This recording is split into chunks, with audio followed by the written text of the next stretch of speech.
views and opinions expressed in this program are those of the participants and do not necessarily reflect the views of BronxNet or the program underwriters. It's the deadliest attack in New York City since 9/11.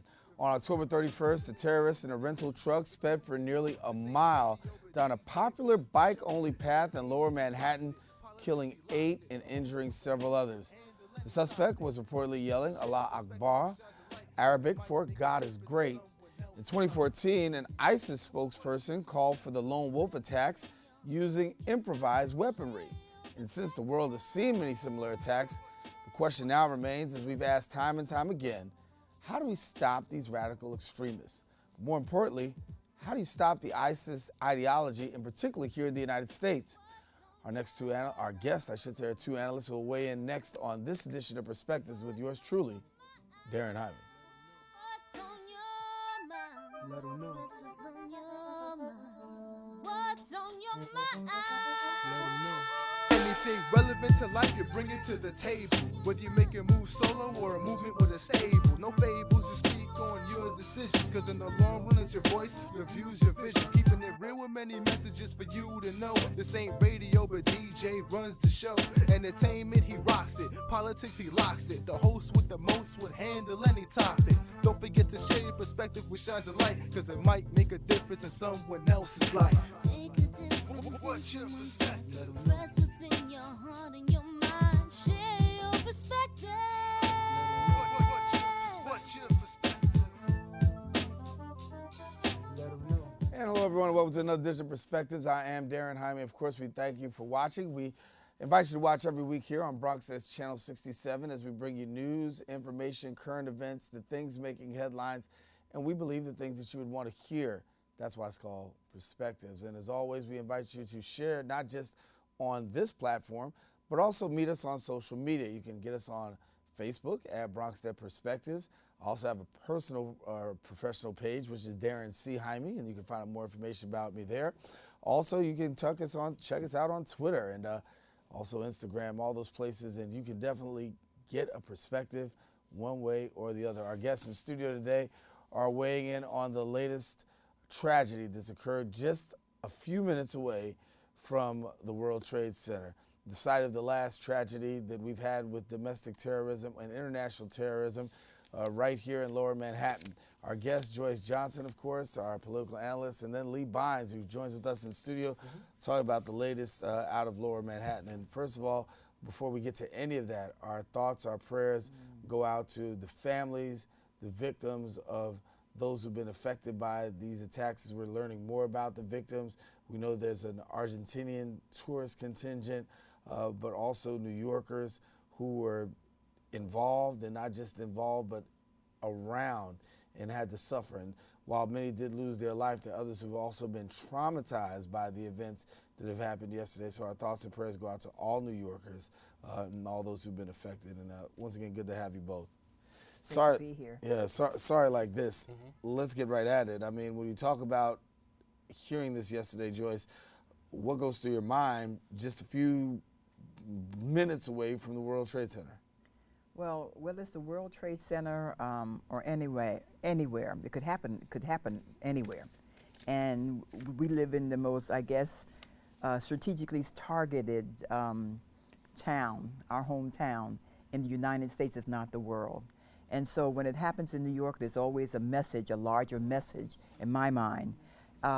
So it's scary, but like the governor and others said,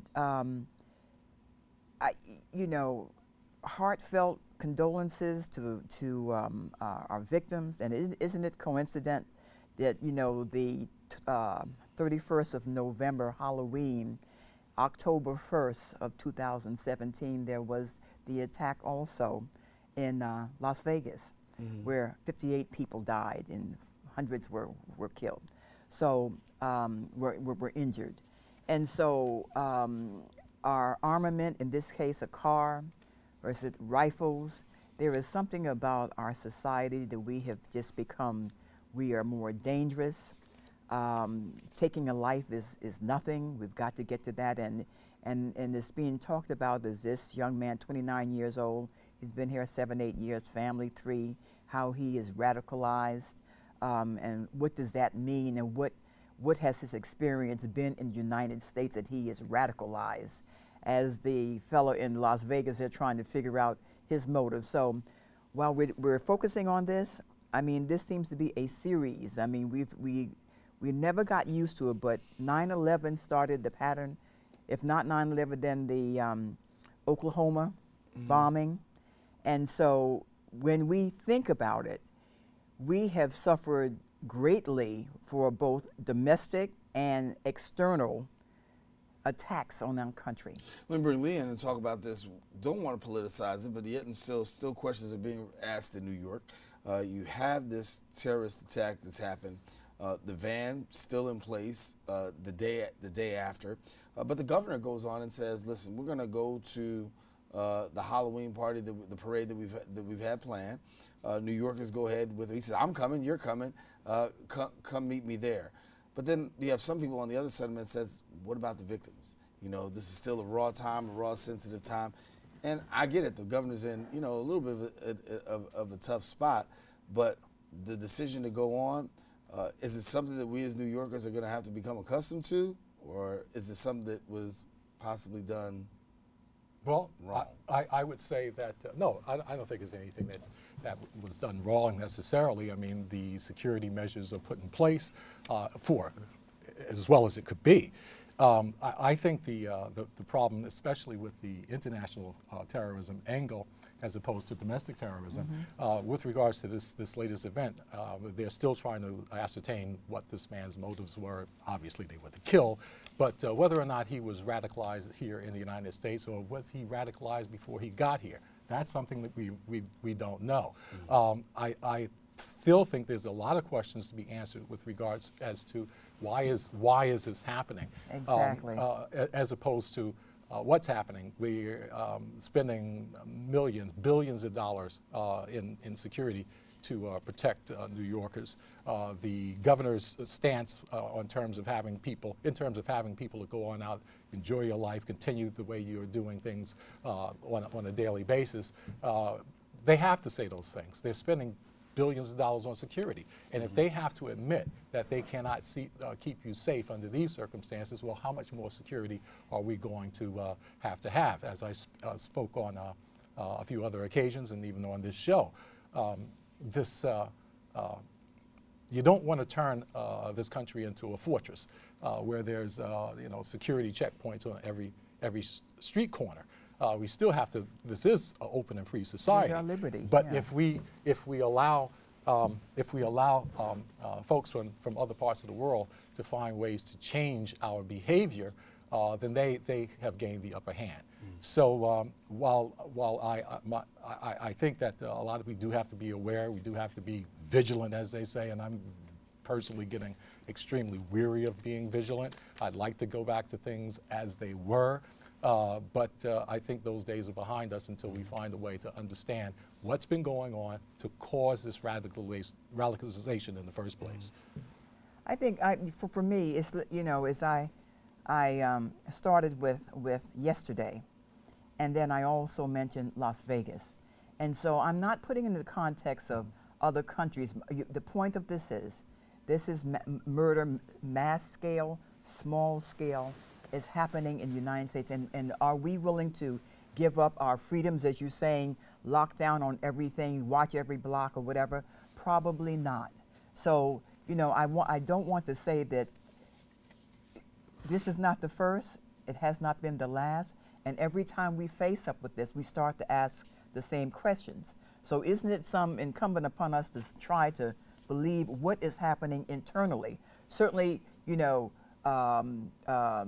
France and England and the rest of the world, this is not, I can't say commonplace because you don't want it to be commonplace, but far less so here than there. So is this a world order problem? Perhaps. And the question becomes why?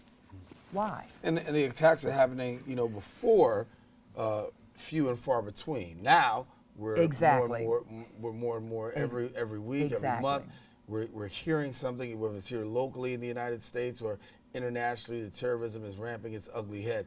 Listen, stay with us. Coming up after the break, what we're going to do is we're going to talk about this radical, this radical extremism that we're seeing, this radical terrorism, and the radicalization whole component. We're going to talk about that when we come back right after this. Well, Thomas, you've got pre-diabetes. But with more exercise and a change in diet, it can be reversed. I've tried exercising. It just makes me hungry for bacon.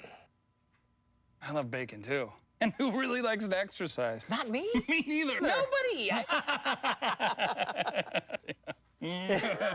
So we're good? What? Oh, you still have pre-diabetes. Big time. So, I'm kind of new here, but I've noticed a trend. My human does this funny thing where she goes around and gets all my toys, and then she hides them in that basket by the door. But it's always the same basket, and it's always in the same place. And then she acts so surprised when I find them, but, she's putting them in the same basket. Again. It's like, hello, that's where you put it last time. You were the worst at hide and go seek.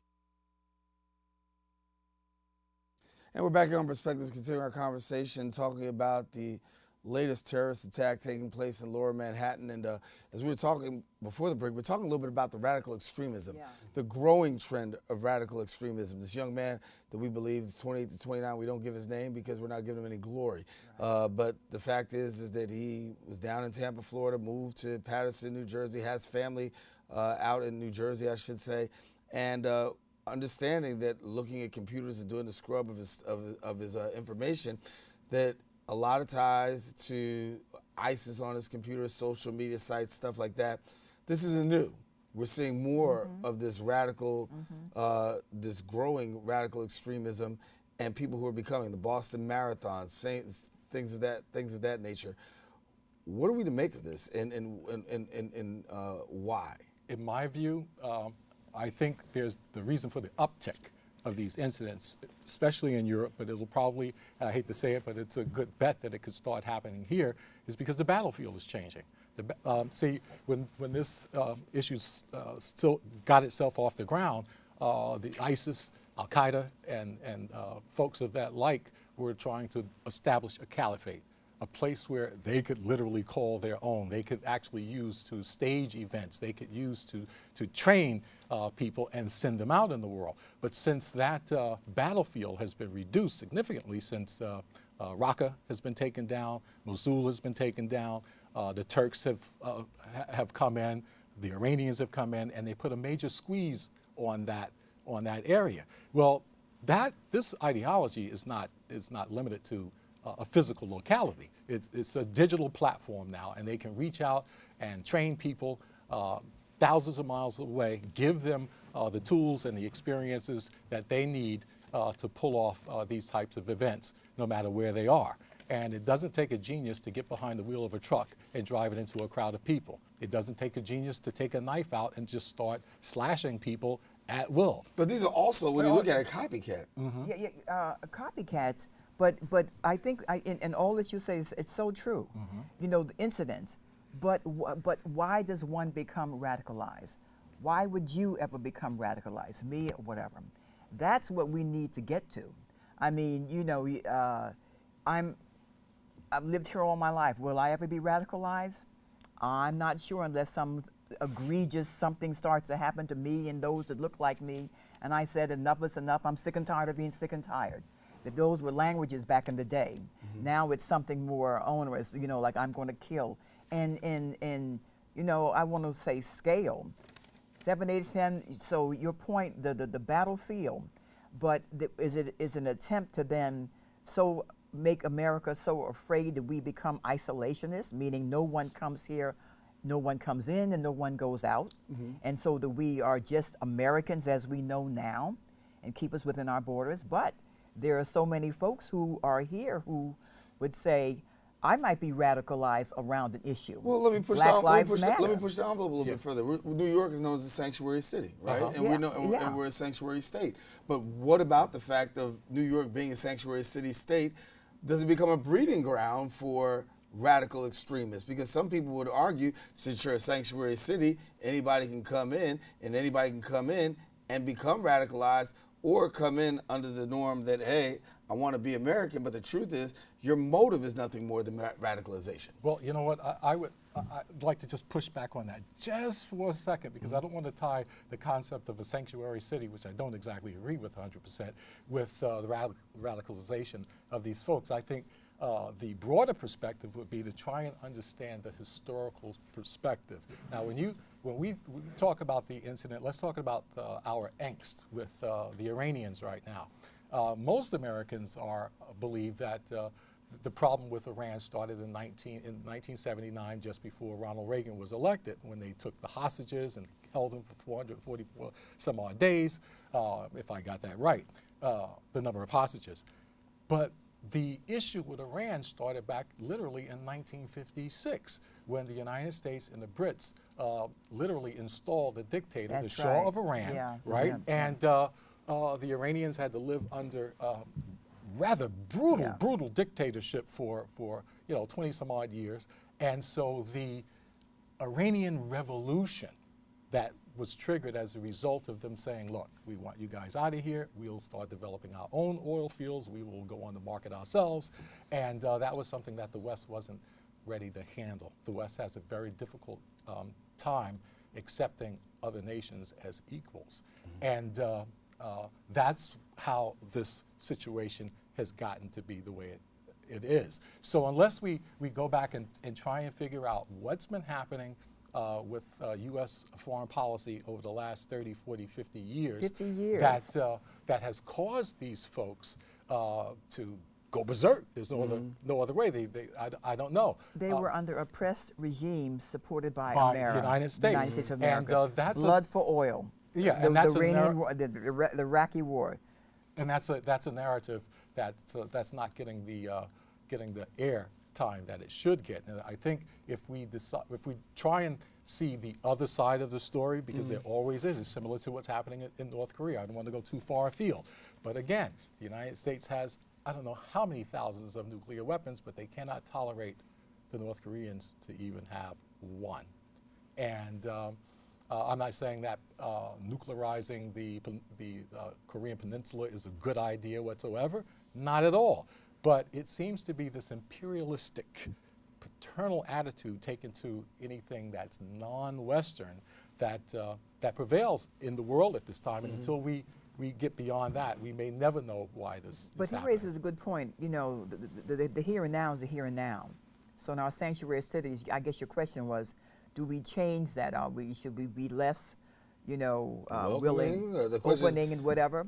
Because you understand, I mean, let's talk do. about, a sanctuary city allows those to come, and certainly you don't want to tie the two, because there's plenty of great people who've come and taken advantage of it, right? But when things go bad, this is the lens that it actually looks under. They tell me I got to take a break, so listen, let me take my break, come back, talk to Joyce, and I'm going to talk to Joyce about the President of the United States and how he's handling this controversy and this latest terrorist attack. We'll talk about that in just a second.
Back here on the set, as we're talking, before the break, we talked a little bit about President Trump and his reaction. First of all, he did offer condolences to the victims in New York City. But second of all, the talk that politicizing, if you will, saying that this is the work of Senator Schumer, and Senator Schumer's legislation is the responsibility for why we've got the latest. It was enacted under the Republican administration, I might add, 1995. So, talk about the president politicizing, and it's not even really a full day yet after this has happened. He politicizes everything to his end. He distracts. You know, all of this, you know, it will bring to the fore once again, you know, his very strong immigration policies. Republicans, I'm sure, behind the scenes drafting up something even more onerous. And rather than being, I don't mind proactive. I don't mean certainly for the good, but if it's just for Donald Trump, this is simply to another notch to advance a very immigration policy that's very punitive, that's very directed at a certain sect, nationality, religion, and that's not the way we have operated. Carte blanche, and you know, one size does not fit all. And one size does not fit all, and so he is just taking this. He's taken another opportunity, and plus, the more he can talk about this, which is certainly sad, and you know, once again, condolences or whatnot. He is really happy for anything that's not talking about Mueller. And gives him a chance to advance any agenda. But I want to talk about, in addition to that, a month ago, we were in Las Vegas, October 1, 58 people killed, mass murder, 546 injured. And we have not mentioned anything about that in terms of how do you solve this? Domestic terrorism, radicalization, I don't know, it doesn't matter. 58 people dead, 546, 5 dead here, 8 dead here, and many injured. We've got to get to the cause, and let's talk about the problems: gun control, and perhaps, you know, I won't say immigration, but something where we do more scrutinizing folks. I would like to add also that perhaps Donald Trump's response, and I can only say this in reference to how he's conducted himself with regards to race and religion up until now, is that a lot of it, I think he's capitalizing on fear. Fear to his base is that there's a browning of America. I mean, let's face it, if you understand the demographics of this country and where it's definitely headed, and by 2024, 2025, white America is no longer the largest group anymore. Right. If you add up all the other ethnic groups that make up America, their voting power is going to be significantly impacted by a lot of people coming to this country. A lot of they're not having as many kids as other groups are having, and so incidents like this plays right into his hands because he can say, "Look, we're letting people in from other places from the world. These people are dangerous. This is why we need to keep them out." But if you look at who's being kept out, it's not really people of European origin. It's primarily, and that's probably why this young man from Uzbekistan found his way over here so easily because of the fact that he didn't fit the profile of a terrorist necessarily.